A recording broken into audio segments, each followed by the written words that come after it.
কুয়াকাটায় আসছি, আমার বন্ধু সজীবের পছন্দ কাচ্চি ডাইন। সে কাচ্চি ডাইন দেখছে, কিন্তু কাচ্চি ডাইনের মাথায় যে ডি লেখা, মানে ক্যাটাগরি ডি, এটা দেখে নাই। সে খুব মজা করে খাইতে আসছে, তবে কাচ্চি গলায় বাজে, জন্য লগে পানি খাওয়া লাগে। আর সামিউল ভাই কইতেছে এটা পছন্দ করছে কেডা।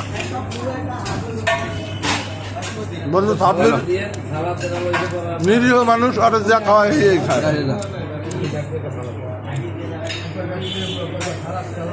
অবি কাচ্চি খাইবে কি, ও তো খালি লেবুই খাইতেছে। চন্দনের মন মতো হইছে, রাশেদের কোনো কথাই নেই, চলে। মিরাজের কিরম? ও চালাই নেছে মিরাজ। বন্ধু তোমার কি খবর? ওকে চালাও।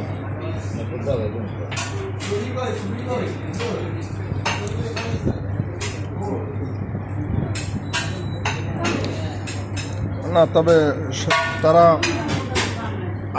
আমি দুটো ফাপড় মাপড় মারছি দেখে আমার পিসটা একটু বড় দিছে। আমি দেখলাম যে আশেপাশে প্লেটে তাকাইয়া যে পিস আমারটা বড়।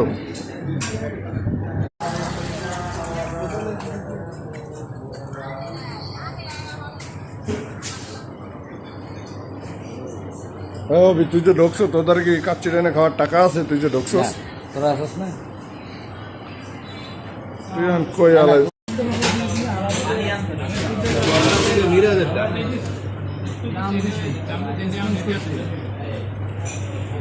ভাই সরকার দিয়ে সরকার দিয়ে